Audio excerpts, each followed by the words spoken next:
స్కూల్స్లో మనకు ధర్మం చెప్పరు. ఇప్పుడు స్కూల్స్లో మేము చెప్తాము అంటే అందరు హిందూయిజం అనుకుంటున్నారు, బట్ నో హిందూయిజం. నేను ఛాలెంజింగ్గా చెప్తానండి, ఎప్పుడైతే మనము సనాతన ధర్మ శాస్త్రాలు ఎక్కడైతే చెప్పబడతాయో వినబడతాయో అక్కడ సమాజం సుఖంగా ఉంటుంది.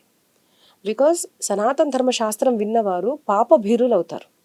ఒక భయం, ఇప్పుడు నేను ఏదన్నా తప్పు పని చేశాను అంటే నాకు సీసీటీవీ, ఇప్పుడు సీసీటీవీ ఉంటేనే కదా మనం ఏం చేస్తారు, దొంగతనం చేద్దాం అంటే సీసీటీవీ ఉందని చూసి దానికి మనకు ముందు రాకుండా దొంగతనం అనేది చేస్తున్నారు. అంటే ఏంటిది, సీసీటీవీలో నేను క్యాచ్ అవుతానని.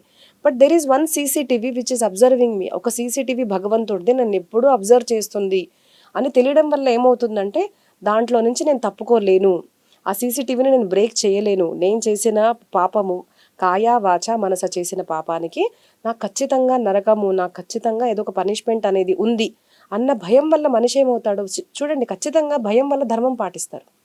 ఇప్పుడు కొన్ని కంట్రీస్లో మనం కనుక చూస్తే ఎవరైనా రేప్ చేశారు అంటే వాళ్ళ ఖచ్చితంగా మరణశిక్ష అనేది ఉంది కొన్ని కంట్రీస్లో. మన దగ్గర లేదు.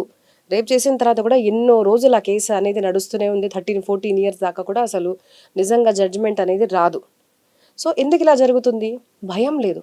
వాళ్ళకి తెలుసు మనం దీంట్లో నుంచి బయటపడిపోతాం. అలాగా నేను భగవంతుడి దాంట్లో నుంచి నేను బయటపడలేను. నేను ప్రతిదీ చేస్తున్నప్పుడు నన్ను చూసేవాళ్ళు ఎవరో ఉన్నారు. వాళ్ళు ఎవరు అంటే మనకు శ్రీమద్ భాగవతంలో 6th క్యాంటోలో చెప్తారండి, ఖమ్ మరుద్గావహ అంటే అష్టదిక్పాలకులు, అంటే అష్ట దిశలు కూడా. అష్ట దిశల నుంచి ఎక్కడైనా మనం పారిపోగలుగుతామండి. ఎక్కడికి వెళ్ళినా కూడా అష్ట దిశలు ఉన్నాయి. ఆకాశం ఉంది, భూమి ఉంది, గాలి ఉంది, రాత్రి సమయాన చంద్రుడు ఉన్నాడు.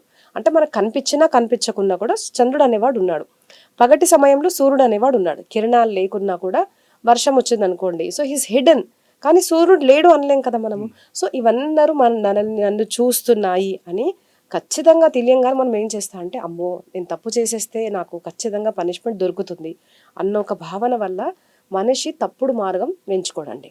దట్ ఈస్ ద రీజన్ నేను ఎప్పుడు అంటాను, ఎప్పుడైతే స్కూల్స్లో పిల్లలు కూడా తన పిల్లలకి పెద్దలు కూడా తన పిల్లలకి ఎప్పుడైతే భగవద్గీత, రామాయణము ఇవన్నీ చెప్పి నరకము స్వర్గము ఇవన్నీ చెప్పి నాన్న ఎప్పుడు తప్పు చేసినా కూడా పరమాత్మ చూస్తాడు చూడు అని ఇట్లాంటి వాల్యూస్ మనం కనుక నేర్పించామనుకోండి, మనిషి తప్పు చేయడు.